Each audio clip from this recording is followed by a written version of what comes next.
Kaixo, nola zaudete? Bueno, gabonak pasa dira eta berriro ere hemen gaude. Egoera dela eta berriro ere grabaketen bidez egingo dugu katekesia. Beti bezala, bihotza prestatzen, eskuak eta belarria prestatzen hasten gara. Beraz, hori nola egiten dugu, abestuz, ez da, bagoazen hastera. Prestatu eskuak, prestatu bihotza, jaunaren hitza entzun dezadan. Prestatu eskuak, prestatu bihotza, jaunaren hitza entzun dezadan. Bueno, hasi ginen San Juanen Evangelioa irakurtzen eta jarraituko dugu gaur. Hitzarengan zegoen bizia, eta bizia gizakien argia zen. Argi horrek ilunpetan egiten du argi, baina ilunpek ez zuten onartu. Agertu zen gizon bat jainkoak bidalia, Joan zuen izena. Testigu izatera etorri zen, argiaz testigantza egitera. Beraren mezuaren bidez sinez dezaten. Ezen hura argia, argiaren testigantza egin behar zuena baizik. Bueno, hemen bi hiru gauza entzun ditugu, bai? Hasteko, Juan azaldu zara, Juan etorri zera. Bakizu zen Juan da azaldu zara edo etorri zara? Juan bataiatzailea, bai? Eta gero esaten ditu beste bi hitz, bat, testigua eta bestia argia. Juan bataiatzailea izango da, testigu eta argia. Hori, gogoratu. Eta bai, goazen jarraitzea, ea ze gehiago esaten dugutena. Juanek beroretaz egin zuen testigantza oihu eginez. Honetaz ari nintzen ni. Nire ondoren datorrena nire gainetik dago, ni baino lehenago baizen esan zuenean. Izan ere guztiok hartu deguaren betearen betetik, eta maitasuna maitasunaren gain hartu ere. Legea Moisesen bidez eman zen, maitasuna eta egia berriz Jesus Mesiasen bidez. Jainkoa ez du inor ikusi. Aitaren baitan dagoen eta jainkoa den seme bakarrak egiten digu haren berri. Eta jarraituko dut kontatzen, nola judu talde batek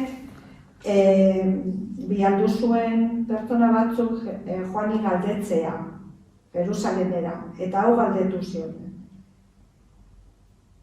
Behar zan Mesias edo zeintzan. Eta argi eta garbi aitortu zuen hau. Ni ez naiz Mesias. Orduan zer, Elias zara, galdetu zioten. Eta Joanek erantzun, ez. Etortzekoa den profeta zara orduan? Eta arek erantzun, ez. Berriro galdetu zioten. Nor zaitugu bada? Bidali gaituztenei erantzun bat eman behar diegu. Zer diozu zeure buruaz? Joanek Isaias profetaren hitzak aipatuz esan zuen. Ni bidea prestatzea etorri naiz.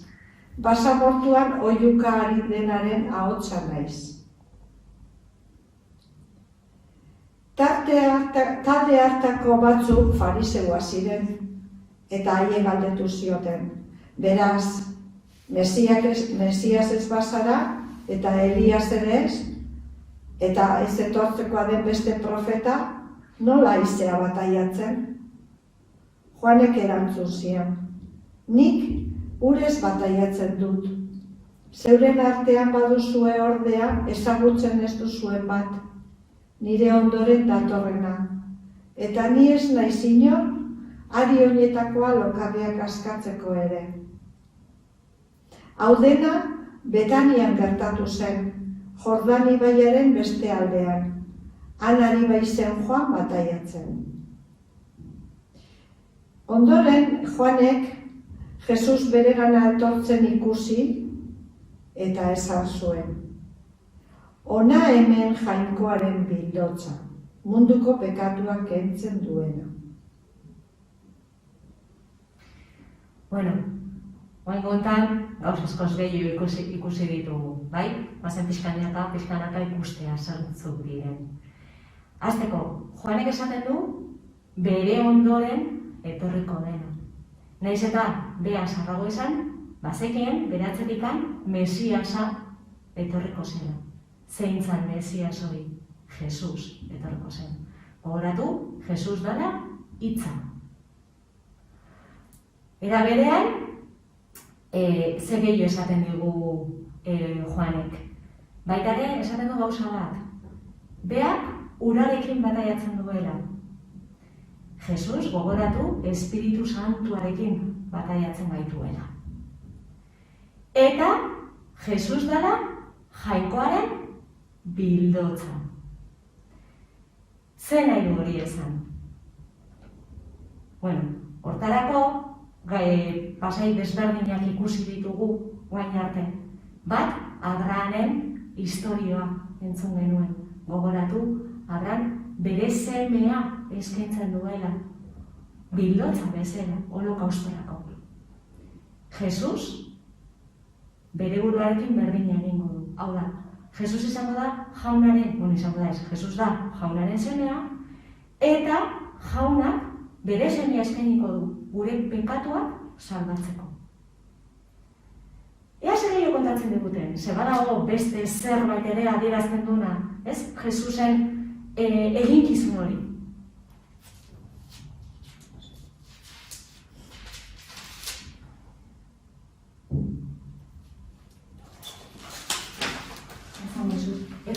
Exodoan, 12:14.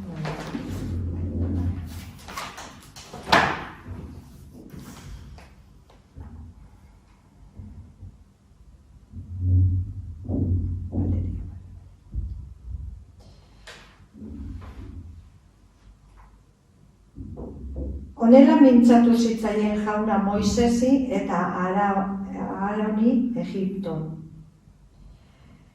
Hilabete hau izango dezue hil nagusia, urte guztiko lehennekoa. Horrela aginduko diozu Israel elkarteari. Hil honen 10ean arbeza bakoitzak familia eta etxe bakoitzeko abere bana. Abere osoa jateko familia aski ez bada, aldameneko bizilagunekin elkartuko da. Bakoitza jan dezakeanaren arabera zenbat jende behar den kontuan harturik. Abereak urte batekoa beharko du izan, arra eta akasgabea, arkume naiz antxume. Hilaren 14 arte gordeko dezue, eta egun horretan, ilunabarrean, Israeldarren elkartekide guztiek hilko dute. Gero, bere odola hartu eta aberea jango dezue etxeko ategainak eta alboak odola estutako dituzue. Gau horretan zutan erreta jango dezue okela, legamigabeko ogiz eta belar mingotzez lagundurik. Ez dezue ezer gordinik edo egozirik jango, dena zutan errea baizik, buru, hanka eta tripaki. Ez utzi ezer biharamunerako, erre geldituko diren ondarrak. Honela jango dezue, gerrikoa loturik, oinetakoa jantzirik eta makila eskuan, abiatzeko prest. Prestaka jango dezue, jaunaren Paskoa baita. Gau horretan Egipto osoan zehar igaroko naiz, eta hil egingo ditut Egiptoko lehen seme eta lehen aberekumeak oro eta neure epaia emango diet Egiptoko jainkoai. Hala ni jauna. Odola izango dezue ezaugarri etxeetan. Odola ikustean aurrera egingo dut. Horrela, nik Egiptoarrak jotzean izurriak ez zaituzte zuek suntsituko. Egun hau gogoangarri izango dezue eta jaunaren ohorez festa nagusiz ospatuko. Festa hau ere lere indarrez ezarriko duzue belaunez belaun.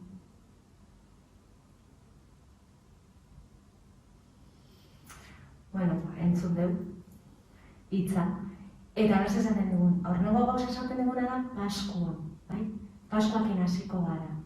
Paskua gira hasiko du. Esaten du, bildotze bat hartzeko, arkume bat, bere bat hartzeko, eta, bueno, festa bat ingo dutela, bai? Baina aurreneko pausuaren, aurreneko pausua ikusten duguna, zein izan zen gogoratzen zazte? Bueno, Israel salbatzeko, Israel askatzeko, gogoratu, intzituzten, Moisesek batez ere entzula, urak banatu zituela, bai? Hor hasten da Paskua. Paskua nahi esan pausua. Hor hasi zen pausuak emanez, guri salbatzeko. Esklabutikan askatasunerako izan zen hori da, horreneko pausuak izan ziren. Jesusek ere Paskuan zozer egin zuen. Juten zen Jerusalemea Paskua ospatzea. Eta gogoratzen zazte, Maria eta Josekin juntzala tenplura, eta 10 urte zituela tenpluan galdu egin zela. Hor gogoratu, Jesusek esan zuela, hor egon behar zuela, bere aitarekin egon behar zuelako. Ordia, obedentzia adierazten digu. Guk ere, obedentzia askotan adierazten dugu. Hiruera ditugu obedentzia hori adierazteko. Batzuetan, beldurragatik adierazten dugu. Batzuetan adagian gelan lider bat dugu, eta esaten dugu, hau egin behar da zuen. Eta guk, hor juten gara ez, egitea, bildurra dugulako, hori ez balin badu betetzen atzetikan ze izango dugun. Beste batzutan, gurasoak esaten digute, amak esaten dugu, edo airak esaten dugu, hau egin behar da zu, eta naiz eta gogori esoki... Herritar zeintzatekan. Hori da, hor juten gehiagitea. Eta beste batzutan berez, guretik ateatzen da ez, eginkizun hori zozein berdeula, ze badakigu hori dala behar dugun egitea. Jesusek ere, obedentzigatik, beraitari jarraitzen zion, eta beraiak esaten zion egiten zuen, ze bazekin, hori egin behar zuela, gu guzti hori pekatutik salbatzeko. Beha baizen salbatuko gintuena. Gogoratu, berriro atzea jungo geha, Joanek esan zuela, Jesusara bildotza, jaunaren bildotza. Eta pekatuak kentzen zituena. Hori de, noiz behin haitu aldezu, eta non entzun dezu. Mesetan ez da, apaizak esaten du, hona hemen, jainkoaren bildotza. Munduko pekatuak salbatzeko, pekatuak kentzen dituena. Bai? Hortzen entzuten den. Hori da gure Jesus, gure bildotzen da. Eta, gaurko hontan ez dugu testigo bat, beti bezala bukatzen dugu testigu batekin, Elisako testigantza batekin, testigu batekin, baina bai Maribik topatu duela zerbait pixkat berezia eta guk ere ejemplo hori jarraitzen dugun eta berdina egiten dugun. Guk ere eskaintzia dakau gure bitoz txikiak, eguneroko bizitza. Ez natzegian etikan, etxekoai aurpegi honekin begiratu, eta batzuetan eskola joteko pereza dakau, nahi dugu, baina pereza dakau, baina hori alai egitea eta gauza horien danak gure eskaintzatia. Beira, hemen, neskatxo batei, 10 urte gutxi gora bera, 9-10 urte ez deukanai, beha kontatzen du, zer gertatu zitzaion. Bere aita eta ama eta bere anai arrebakin baskaltzen naizela, txirrinia josuen atiak.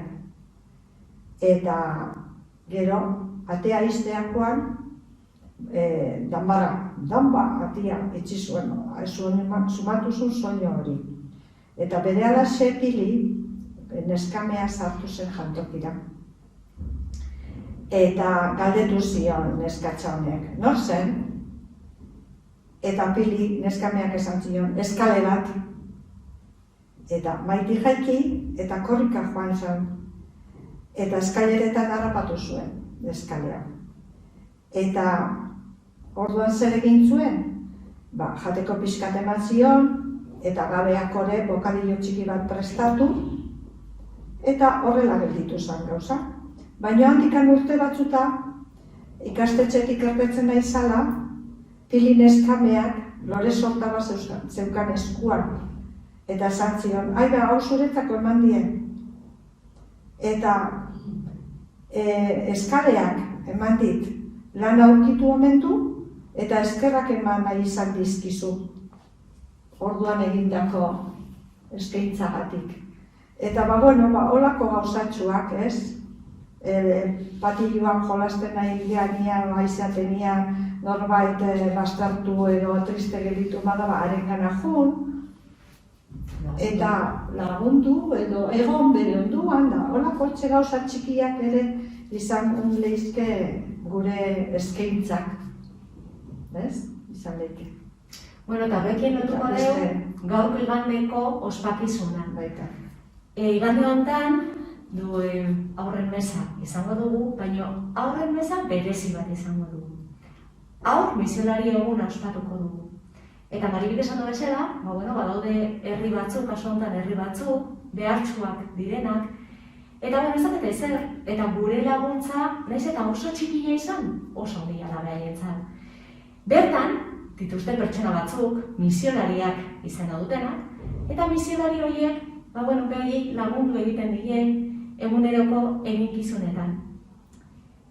Nola dugu guk ere parte hartu hortan? Urtero bezala itxulapikoak egingo ditugu, eta itxulapiko horietan alduguna botako dugu, beraiek laguntzeko. Agian pagatik zerbait kendu eta horrea bota. Edo astean goxobi asko erosten bali baitugu, gurasoei izango dira. Aste honetan ez ditugu hainbeste erosiko eta diru pixkat hori itxulapiko hortan botako dugu. Eta, igandean ikusten garen, zuen itxulapikoekin. Eta itxulapikoak aiatuko zizkizua egiteko, beraz, prestatu horiek, zuek ja hori esazte eta ez da horren urtia egiten zuela itxulapikorik, beraz badakizu nola egin behar diren itxulapikoak. Así que, animo, eta datorren astean. Eta igandean ikusiko gea. Hori da, igandean ikusiko gea. Eta datorren astean ere, bideon bidez izateko da gure ikatekezia. Saiatuko gea. Ea noiz arte egon bergaren hola. Bueno, ondo segi! Musu potolo asko zuentzat. Agur, agur!